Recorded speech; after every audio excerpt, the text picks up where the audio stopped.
The brass bell above the door chimed at exactly 5:03 a.m. as Eleanor Hartwell stepped into the Golden Heritage, 3 minutes later than usual. She hated being late.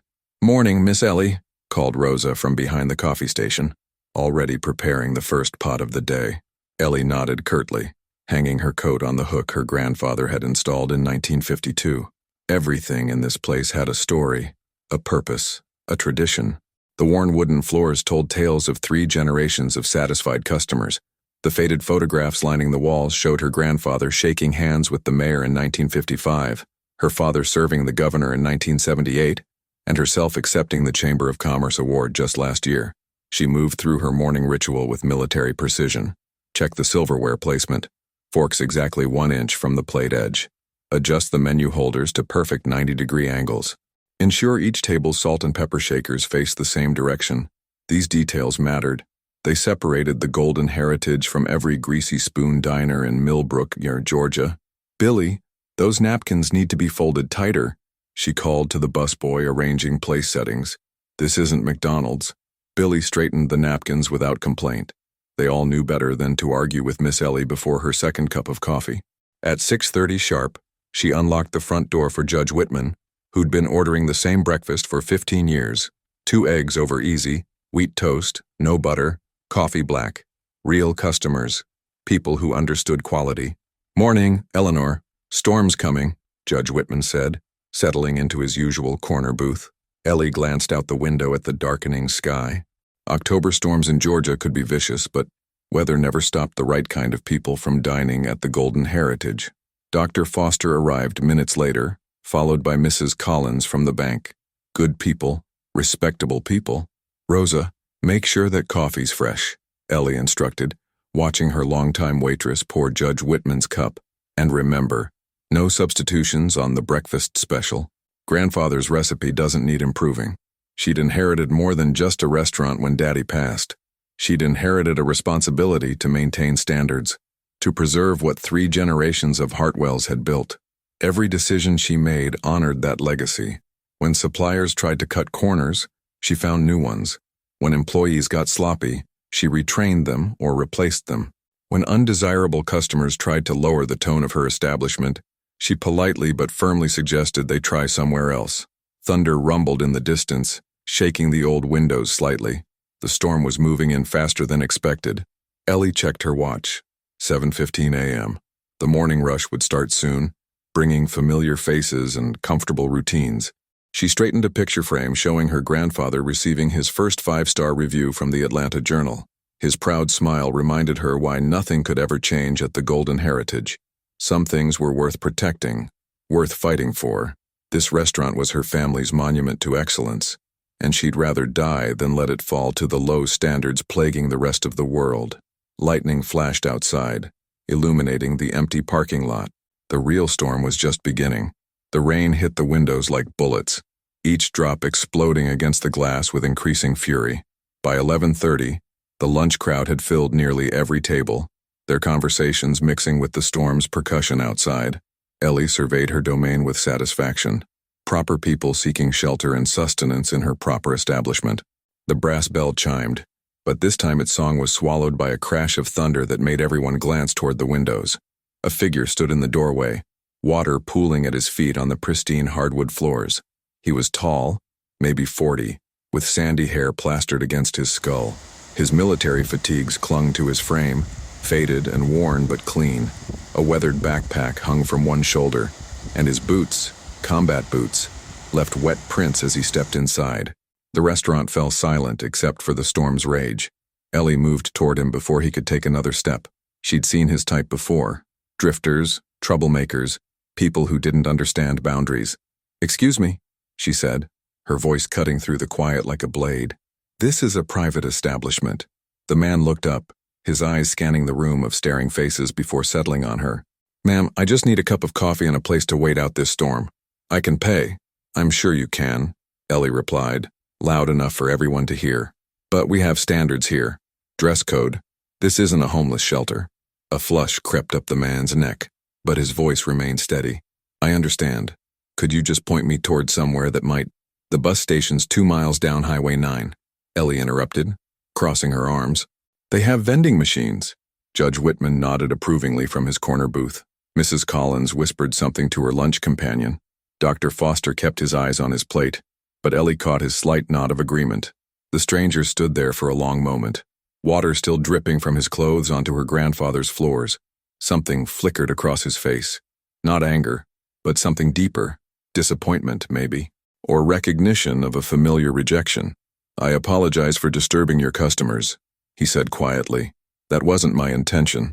"Well, intentions and results are two different things," Ellie replied.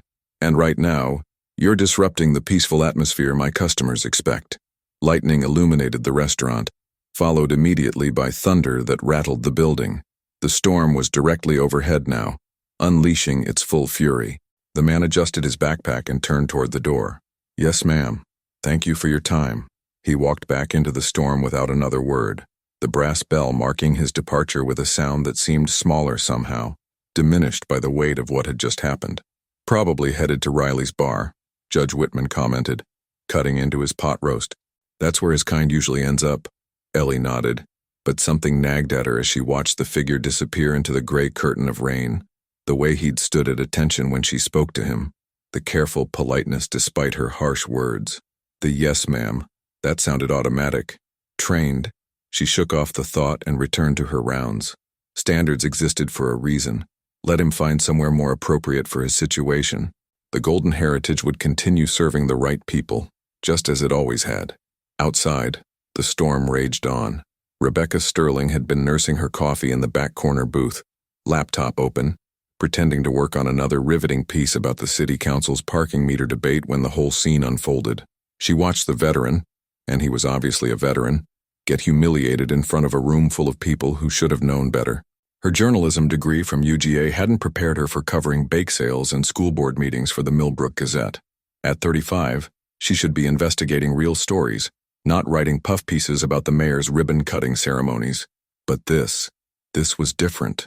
The way the man carried himself, the discipline in his posture even while being dressed down, the quiet dignity he maintained while walking back into that storm. There was a story here, she could feel it. 2 hours later, she found herself at the Millbrook Community Shelter, a converted warehouse that Sister Margaret ran with donations and determination. "I can't discuss specific residents," Sister Margaret said firmly, her Irish accent still thick after 30 years in Georgia. "But I will say this. That man you're asking about has been nothing but helpful since he arrived. Fixed our broken heater, organized our supply closet, helped serve meals without being asked. How long has he been here? Privacy, dear. But I'll tell you what I told that woman from the restaurant. Some people judge by appearances, others by actions. This one's actions speak volumes." Rebecca's instincts sharpened. "Ellie Hartwell came here asking about him." Sister Margaret's eyes twinkled. Perhaps some folks are starting to realize they might have misjudged someone important. Walking back to her car, Rebecca's mind raced. Something about this veteran had even Ellie Hartwell curious enough to investigate. That alone made him worth pursuing. 2 months passed before Jack Morrison stepped foot near the Golden Heritage again. He'd found work with Murphy's Maintenance, fixing broken pipes and replacing light fixtures around town. People paid him in cash and didn't ask questions about his background. He was walking past the restaurant during the dinner rush when the first wisps of smoke appeared in the kitchen window. "Fire!" someone screamed inside. Jack didn't think.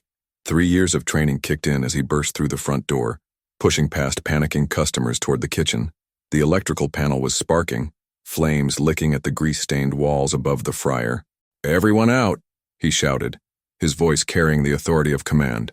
"Rosa, kill the main power switch. Billy, grab that fire extinguisher."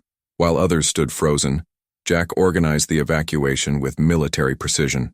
He herded customers toward the exits, helped Mrs. Patterson with her walker, and guided Judge Whitman safely outside. When the firefighters arrived, he briefed them on the electrical hazards and potential gas line locations. Ellie watched from the sidewalk, rain soaking through her uniform, as this homeless drifter, this man she'd publicly humiliated, potentially saved her life's work. "The structural damage is minimal," Fire Chief Anderson told her 20 minutes later. "If that fellow hadn't shut down the electrical system when he did, you'd be looking at a total loss."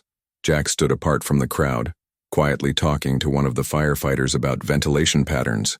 When their eyes met across the street, Something shifted in Ellie's chest, a crack in the foundation of everything she thought she knew about judging people. 3 days after the fire, Jack approached Ellie as she swept debris from the restaurant's front steps. "Mrs. Hartwell, could I ask you about someone who used to work here?" She looked up, studying his face. The man who'd saved her restaurant had a right to answers. "What's the name?" "Connor Morrison." Though he might have used Danny Thompson, Ellie's brow furrowed. That name stirred something. "Give me a minute." She retrieved the employment files from her office, fingers walking through 3 years of records. There, Danny Thompson, hired as a server, excellent references, reliable for 8 months until he disappeared without notice. "I remember him now," she said, surprising herself by actually sitting down across from Jack. "Good worker. Polite, always on time. Left suddenly. Said something about family problems." Jack's hands trembled slightly. "He's my younger brother. I've been looking for him since I got back from Afghanistan." "Back from—" The pieces clicked together. "You're military." "Was. Connor was supposed to join up after me, but—" Jack's voice cracked. "When I came home, I wasn't the same. PTSD. I was angry. Unpredictable. He tried to help, but I pushed him away. One day I woke up and he was gone." Ellie felt something cold settle in her stomach. She'd thrown out a veteran suffering from war trauma, a man searching for his lost brother who'd worked in her own kitchen. "He mentioned his brother was coming home from the war," she said quietly. "Said he was worried about him." Jack nodded, pain evident in his eyes. "I ruined his life just by coming home broken." Rebecca's contact at the VA finally returned her call on a Tuesday morning. "Jack Morrison, you said? Jesus, Becca, you know who you're writing about. A homeless veteran who got kicked out of a restaurant. A Medal of Honor recipient who saved 47 soldiers in Afghanistan. It's classified, but the guy's a genuine war hero." Rebecca nearly dropped her phone. Medal of Honor, the highest military decoration. She'd stumbled onto something huge. "There's more," her contact continued. "His brother Connor tried to enlist but washed out during psych evaluations. Never made it past basic training." The ethical weight hit her immediately. Jack clearly wanted privacy, needed it for his mental health, but the public deserved to know how they'd treated a genuine American hero. Sister Margaret confirmed her fears. "He has nightmares every night. Crowds make him panic. The last thing he needs is attention." Meanwhile, Mayor Vincent Patterson had been watching the town's growing interest in the mysterious veteran with political calculation. As Ellie's cousin-in-law, he'd heard whispers about the fire hero, the man who'd been so publicly rejected. "Any veteran issue polls well," he told his campaign manager. "But we need to be careful. Can't look like we're exploiting them." Rebecca stared at her laptop screen, cursor blinking. She could make her career with this story, or destroy a man who'd already sacrificed everything for his country. The annual Thanksgiving festival transformed the Golden Heritage's back lot into a community gathering. Jack arrived early, despite his discomfort with crowds, wanting to help with the setup. "You don't have to do this," Ellie said, watching him arrange tables with military precision. "Want to earn my keep," he replied, disappearing into the kitchen. His knife skills amazed Rosa. Perfect julienne cuts, consistent dice, timing that would shame culinary school graduates. Working beside Ellie, he anticipated her needs before she voiced them. "Where did you learn to cook like this?" she asked. "Army. Fed a lot of soldiers overseas." The festival crowd grew as evening approached. Jack stayed busy, keeping his head down, focusing on the work. Children laughed, families shared stories, veterans gathered around picnic tables swapping old tales. Then came the fireworks. The first explosion sent Jack diving behind the prep counter, hands covering his head. The rapid succession that followed, pop, pop, pop, transformed the cheerful celebration into something else entirely. His breathing became ragged, sweat beading despite the cool air. "Jack!" Ellie found him crouched in the corner, eyes wide with terror. Rebecca appeared beside her. "It's okay," she said gently. "You're in Millbrook. You're safe." Slowly, with their patient voices guiding him back, Jack surfaced from whatever battlefield his mind had transported him to. The vulnerability in his eyes, a war hero reduced to trembling by celebratory fireworks, changed everything between the three of them. "I'm sorry," he whispered. "Don't be," Ellie said firmly. Don't ever be sorry for what you've endured." Connor Morrison stood in the doorway of the Golden Heritage 3 days later, 20 pounds heavier and 3 years older than when he'd disappeared. His hair was longer, his hands calloused from farm work, but his eyes held the same uncertainty Jack remembered. "Hey, brother." Jack nearly collapsed. 3 years of searching, hoping, blaming himself, and here was Connor, alive and whole. Their embrace lasted forever and not nearly long enough. "I heard about the festival," Connor said when they finally separated. "Figured it was time to come home." "Why did you leave?" The question Jack had carried like a stone. Connor's laugh held no humor. "Because I was a coward. Failed the psychological evaluation at basic training. Couldn't even make it through boot camp while my big brother was winning medals in Afghanistan. That doesn't make you a coward, doesn't it? You saved lives. I couldn't handle a drill sergeant yelling at me. I came home and watched you falling apart, and I couldn't help. Couldn't even help my own brother." Ellie watched the brothers from across the room, recognizing the weight of family guilt she'd carried after her father's death. She approached quietly. "Connor, your old position is still available," she said. "If you're interested." Both brothers looked at her in surprise. "Family should stick together," she added simply. "Especially family that's been through hell." The crisis came on a Friday morning when Rebecca's editor cornered her in the newsroom. "Morrison's story goes to print Monday, or you're covering church bake sales until retirement." Rebecca found Jack at the shelter, Connor beside him packing their few belongings. "I know about the Medal of Honor," she said. "I know what you did in Afghanistan." Jack went pale. "How?" "I'm a journalist. It's my job." She paused. "But I need your permission to tell it." "No." Jack's voice was flat, final. "Absolutely not. Jack, people need to know. You're a hero. I'm a broken man trying to rebuild his life in peace." He shouldered his backpack. "Come on, Connor. We're leaving. You can't run forever," Rebecca called after them. But Jack was already walking away, Connor reluctantly following. Word spread quickly through Millbrook's social networks.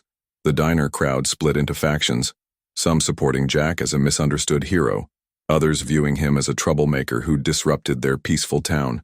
Arguments erupted at coffee shops and church gatherings. Ellie found herself defending someone she'd once rejected, watching her comfortable world fracture along lines she'd helped create. The brothers she'd grown to care about were leaving because of forces she felt powerless to stop. Everything good that had grown from that terrible rainy day seemed to be crumbling, and she didn't know how to fix it.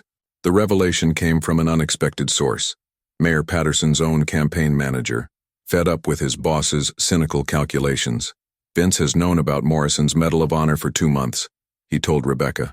Got the info through VA connections, but kept quiet because he didn't want a veteran's story overshadowing his campaign narrative. The scandal exploded across Millbrook like wildfire. Patterson's manipulation, knowing about Jack's heroism while allowing his public humiliation to continue, disgusted even his supporters. Ellie confronted her cousin-in-law at City Hall, her voice shaking with rage. "You knew what he was, what he'd done for this country, and you said nothing. Politics is complicated, Eleanor. You wouldn't understand." "I understand enough." She turned to leave, then stopped. "What? I'm announcing tomorrow that the Golden Heritage will dedicate space for veteran services. If that costs me customers, so be it." Rebecca made her own choice that evening, rewriting her story to focus on community transformation rather than individual heroism. The real story wasn't Jack's medals. It was how a town learned to look beyond appearances. Connor found Jack at the bus station, tickets in hand. "I'm staying," Connor said firmly. "For the first time in my life, I can help build something meaningful. You can run if you want, but I'm done running." Jack looked at his brother, seeing strength he'd never noticed before. Maybe running wasn't the only option. The ceremony took place on a crisp December morning in the Golden Heritage's transformed dining room.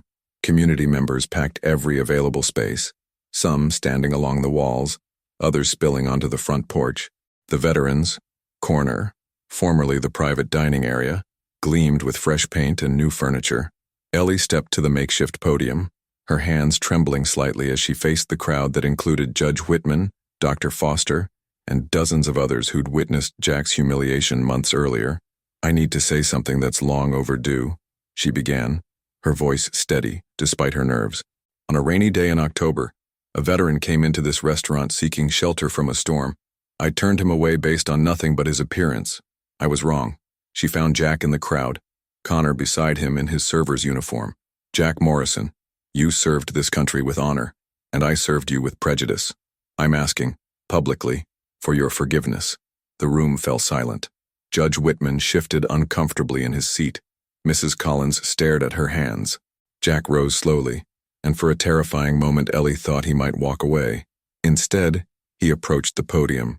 "Mrs. Hartwell, you've given my brother and me something more valuable than forgiveness. You've given us a home." The applause started small, Connor clapping, then Sister Margaret, then Rosa and Billy. It grew until even Judge Whitman was nodding approval. Jack reached into his jacket and withdrew a small blue case. Inside, nestled in velvet, lay the Medal of Honor, the first time he'd worn it since leaving the army. The room seemed to hold its breath as he placed it around his neck.